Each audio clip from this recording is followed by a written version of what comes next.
Disyembre 13, 2025, Sabado han ikaduha nga simana han Adviento ngan memorial liwat ni Santa Lucia, Berhen og Martir. Nga na natin ebanghelyo yan ang adlaw in kinuha didahan ebanghelyo sumalakan San Mateo kapitulo 17 bersikulo 9 tubtub ka 10 ngan ka 13. Pagbasa, ikangan santos nga ebanghelyo sumalakan San Mateo. Han paglugsong nira han bukid, nagpakianakan Jesus an mga tinunan. Kay ano nga nasiring an mga magturut duhan balaod, nga makan hi anay hi Elias. Binaton Jesus, makan himan nga ni anay hi Elias, ngan aandamon niya an nga tanan. Kundi nasiring ako ha iyo. Kinan hinahi Elias, ngan waray kumilala an mga tao ha iya. Kundi ginbuhat nira ha iya an ira karuyag. Haamo man nga paagi, pagpapakurian man liwat nira an anak han tawo. Niyan, nakasabot an mga tinunan, nga naghimang raw hiya ha ira, mahitungod kanhuan nga parabunyag. An ebanghelyo han Ginoo. Pagdayawon ka, Kristo. Maupay nga oras mga kabugtuan ko didakan Kristo.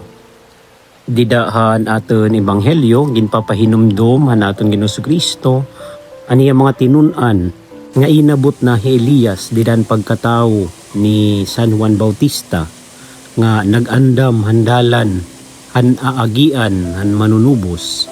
Pero ang pag-abot ni San Juan Bautista ura-urahin kasimple ngan kamingaw kumparahan pagsakan kad Elias ang Diyos ngadto ha langit.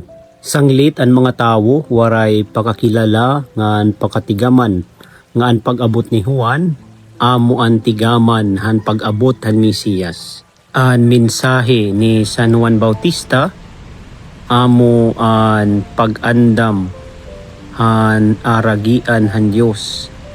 Pinaagi hiton pagbasol hiton aton sala. Ni San Juan Bautista ginpadarahan Diyos nga may daradara nga mensahe para hiton aton mga kasing-kasing.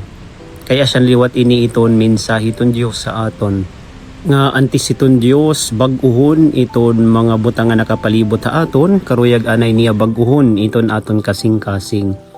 Nga antis siya magpadarahin kamurayaw hiton kalibutan, tugutan anay naton hiya paghatag hin kamurayaw nga dataton mga huna-huna ngan kasing-kasing ngan kalag. Nga yan ang adlaw liwat ginpapahinomdom kita nga iton dalan ngadto hiton Dios, iton dalan ngadto hiton ginhadian in may da kaupod nga kakurian.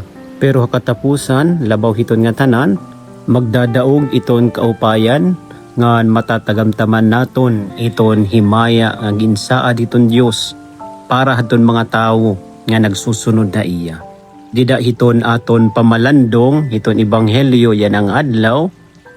Iton ayat ha aton nga syahan, abrihan naton itaton mga mata hiton aton pagtuo, nga kumita kita nga padayon iton Dios, naghihimo, nagsasalbar, nga nagsusustinar ha aton. Tigaman ini hiton iya pagigugma ha aton nga tanan, nga bisan hiton kamingawan, bisan hiton kasimple, aada iton presensya hiton Dios. Ikaduha in kinahanglan andamon naton iton aragian hiton Dios pinaagi hiton pagbag-o hiton aton kalugaringon.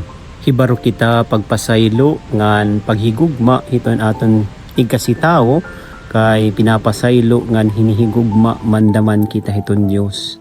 Ayaw naton ighinalod ini nga aton nakakarawat nga pagpasaylo ngan paghigugma tikang haiya ay natin igahalod nga dit aton igkasitao. Ipaangbit naton ini.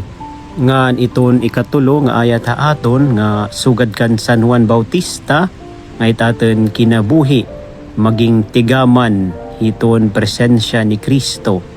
Nga padayon nahigugma ha aton nga tanan.